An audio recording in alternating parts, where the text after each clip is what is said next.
It's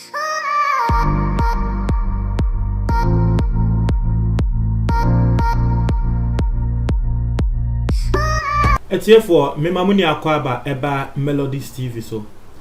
Mr. And there your first time with her. Just do one thing for us. Na subscribe na click the notification bell no so. You better will screen so not say why na sa pepe am I. Na I will say ye di enkomo. Say two and great. Okay, say na be subscribe no and no and the screen so yeah na latest news be about one sa ebeka. Quickly yan concern so. And great and I'm reported to say Osofo I find Apostle Kwabena Owusueje he has now been known as NBC We Pastor. See edinya wo mo dia man no but not necessarily say because as I'm still our court into allegedly but won't just for us to identify him no into na yaman say no but allegedly now em say Ndrechi na mede news ebrem say ye de no akọ court now you had 3 charges and about a threat of death narcotics and say one other charge be mechanical tremor but you had 3 charges and I had the abono na nini name no you granting the bill na Bosha state prosecutor I find ASP Asare ASP Sylvester Asare well you not doing said that be a branch and you granting the bill obetumi a manipulate investigation not to say asem akọ wonu ni favor na a branch and also me mamoti as say the lawyers lawyers bia wo mumu oduye nti the lawyers etumi argue ye ema bail no de wonyae na bail conditions are the man no you say 100,000 a year Ghana cedis with I think 3 sureties no 2 of them should be public servants wo mu pay wo moje it shouldn't be less than 2,000 cedis na it's here for story ba bonten and say papa bail no wonya nti enda me ne woka say he's still in police custody so obekaya yakoye say obi nim so ne bail nsensem no onzo no so buy 100,000 nso sa wonya e ma ne hyemu ansa na say later wo benya e na ye release no na etie for esisa no the state prosecutor no po there was say esise na still papa no wo custody ne there wo no state prosecutor ne kra eye ne de because ono po there wo argue ye e wo court say abrantie na papa no manye mane mba abonten no ba abonten obe ha adwen ebia na wa ba abonten na afei asem no yenhu ne kra biom na wedwane ana bibi sa ena prosecutor nti omo de omo hu ne say papa no wentumi nya bail condition na bail terms no yentumi embeli no omo de eyo obi ade state prosecutors na eyo omo de say at least the yepe no we've gotten it indirectly na tiefo yesi eho ena wo ball once a nini name no wo baby a what say ne house address ne nyama ena papa yesi wo ball house address say yesi efie na ye koche no enye hokra no what na house address ya wo ball ye no yesi kiosk bi mu a chere say ye pamade e wo ho omu follow ye house address a wo ko ball ye wo court no kiosk bi a chere say ye pamade e wo kiosk ni mu nti wo bi nim say nipa kwa wo pamade wo kiosk ni mu opamade wi a na papa yi beba beda ho say den yo ana kiosk no ye ono ane die o na wo de ama obi so chere say no one actually knows but e wo court no asem a wo kan say bebi a wo te sa kiosk ni mu etiefo na ebisa na say okay ne passport wo fa na because on the bail conditions say ya na o passport police for beje because yen pese obetu kwan won fa ne passport mbra ne passport wen wasi wo ni passport omo say papa yi na senia na wo kasa ne enim say wo de wakwa abrochi aba nti no wo ni passport no chese msi osi wo ni passport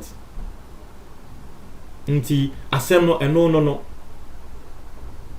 nti wo mo court okra no na ade na eyo mo wanwa omo say na asem men kwani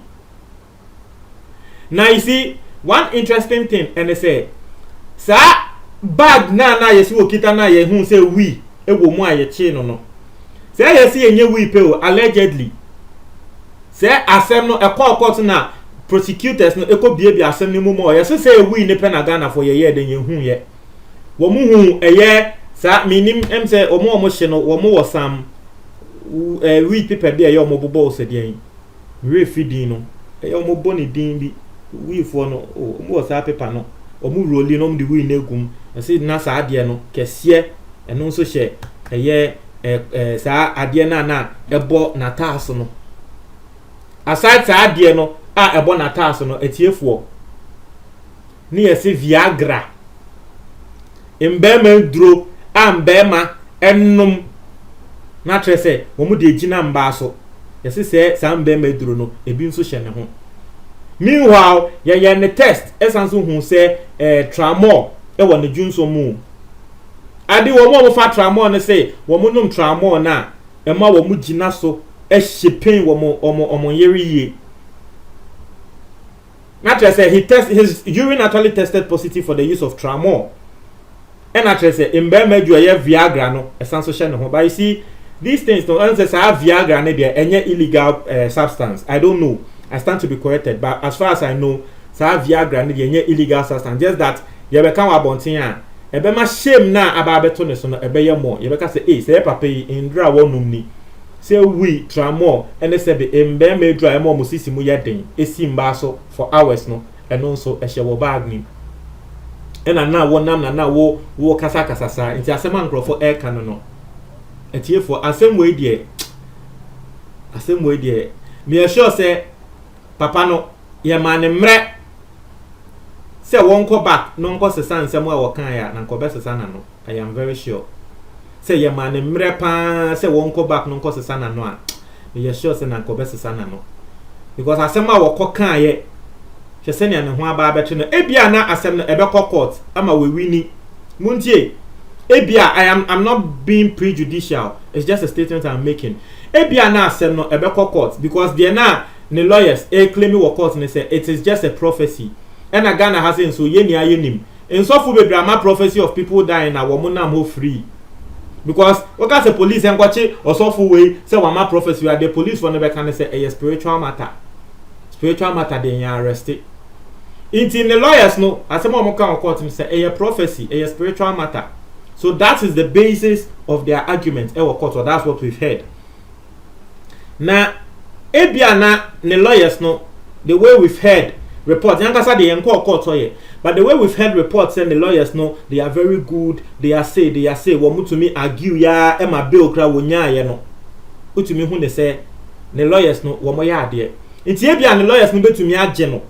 on betumi aka asem no ama court no yeyi na efrim, but na so ya ye hye no the time na e waste no he will not get it back. Muntie de make an yo.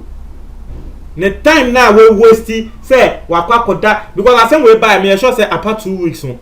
So he has been in police custody for 2 weeks and there ya catching they say oh there ya ma bail for sureties ni we cry bra no. We nya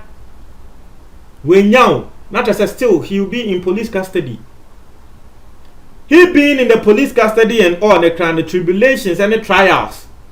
Our fame at least I don't know. People believe says I chaos asem na wo kan wo court no ebia eye misdirection bi no ma ya ekopie wo chaos so no problem.